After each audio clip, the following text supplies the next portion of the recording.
Ed Surname, there he is. Hello everybody and welcome. My name is Ed Surname and this is my fourth gig tonight. Thank you. I am in show business, so that reaction, that's going on my CV as a standing ovation. So 4 gigs at 5 minutes each. That means that after tonight I will have done 20 minutes of stand-up comedy. That means 20 minutes of entertaining people under my belt. Okay, now the bad side of having 20 minutes of entertaining people to my name, it means I'll be overqualified to ever be considered eligible for Celebrity Big Brother. I'm joking, of course, this is not my fourth gig. I am more experienced, you're in good hands. I had to say that for the joke to work. So you're in good hands, no worries, I have done more. So welcome everybody. Welcome to my 5th gig. And, it's February now, isn't it? So how are we all doing with the New Year's resolutions? Have we already given up? Yep. Yeah. When I was 18, my New Year's resolution was to get a 6-pack. I was doing all the sit-ups and that. And to my considerable credit, I've upped the ante. Not going for the 6-pack anymore, going for the full keg. I have to warn you, ladies and gentlemen, that my act is one of those ones that you'll either really love or really hate. Okay, it's also been described as a bit like Marmite. Looks a bit like shit. Best to start with a joke, innit? So here goes. What is over 5 foot and hangs out your dad's boxer shorts? Your mum hanging the washing out. Think about it. That is the last one-liner. That is the last one-liner that I'm going to do tonight. I'm not going to tell any funny jokes tonight. Why break the habit of a lifetime? That's because I'm going to tell you a story that's a real story that needs no jokes. A story that needs no embellishment, that needs no exaggeration. I would just like you to please keep in mind, every step of the way, this really happened to me. And it's a story that a lot of us will be able to relate to because it is the story of when I was offered my first big break in show business. So if we're fans of show business, or for a lot of us doing stand-up, or if you're doing acting or radio, there is the concept known as the big break, and you will also know that you have to make your own luck. You have to keep your eyes and ears open. You have to go to it. It will not come to you. That's why I was so shocked when through my website I was directly contacted by a really big TV producer, and he said he would like to meet me in London for a restaurant, okay? Now, I wasn't deluded, I was just thinking, oh, this is good, maybe dreams can come true. I have to clarify which dreams. I didn't mean any dreams can come true. I didn't mean like I was going to walk into my kitchen and it had somehow morphed with my classroom and I was doing a physics exam naked.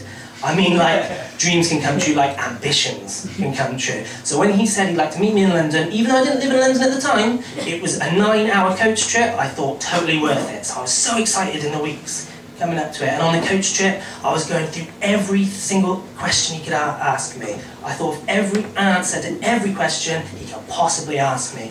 And when I arrived, I was a bit disappointed because he was actually late. Now I went to the table in the middle of the restaurant. He booked it in the middle of the restaurant, so there was like, everyone could hear us when we started talking. There was a family here with kids.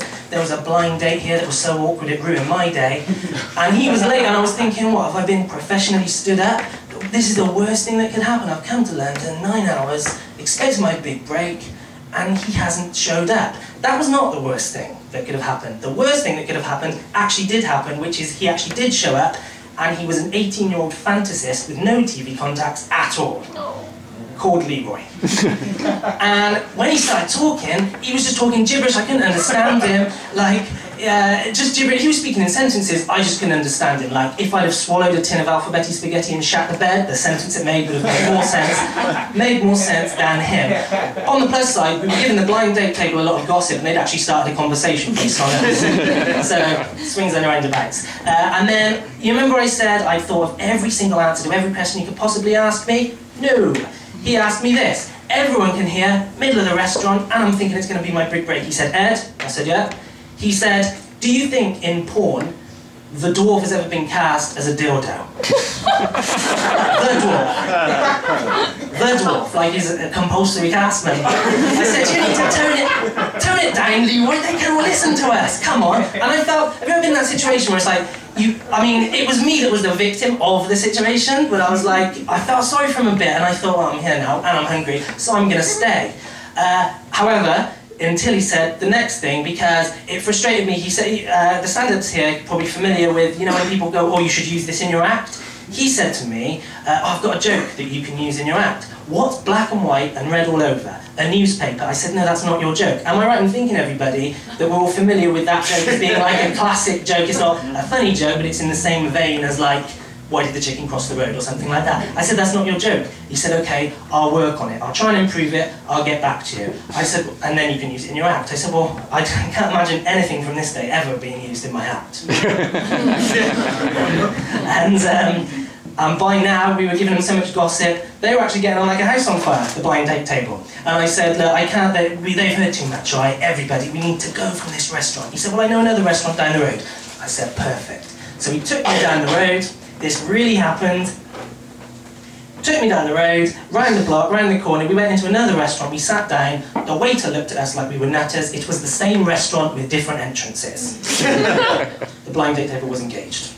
Now, I said, no, okay, we can't do this then. He said, well, how about some fast food? You can perhaps get a takeaway and then we won't have to sit with everybody. I said, perfect. So he took me to a Burger King. Now, when we were in the line, everyone could hear us there as well, so it wasn't the perfect situation that I'd hoped for. And then he started with the questions again. Did I have an answer for this one? No. He said to me, do you think during anal, when the woman farts, it explodes the man's ball bag? Everyone could hear us. But before long, we were at the front and I was able to place my order. Now, we were in Burger King. Are we all familiar with the phrase of Burger King, the slogan? Burger King, have it your way. Right? Burger King, have it your way. I said, excuse me, I'd like to make an order. I'd like my way for it to not be extortionately overpriced as fuck. Leroy said, can you please not, you're embarrassing me. And it was by this time that I'd now lost my appetite. He said, okay, well maybe we could go to a coffee shop and just walk around with that. I said, perfect. So, okay, let's go to a coffee shop. And on the way, he said to me, I've improved that joke. He said, was black and white and red all over a sunburned penguin? I said, no, that is an improvement, but it's not your improvement, is it? McVitie's Penguins chocolate bars, are we all familiar? They improved it for their chocolate bars. I said, that's not your improvement, and it's still not funny. He said, all right, I'm working on it. So we had the coffee. Now, I like my coffee like I like my women. Pump full of cream, available on the high street and costing no more than £2.50. I'm joking, of course.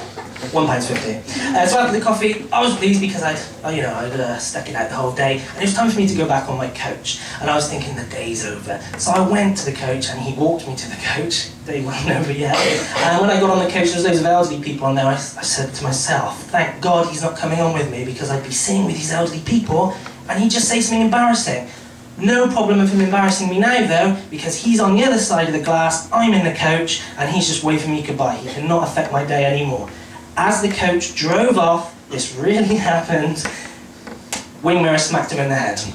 So now the ambulance has to come, the ambulance has to talk with the driver, and it's delayed more and more, and as he was being loaded into the gurney, his head was being bandaged, he was being put up into the ambulance on the gurney. He shouted to me, every elderly person turned around, he said, Ed, what's black and white and red all over and none on an explosive period? Good night.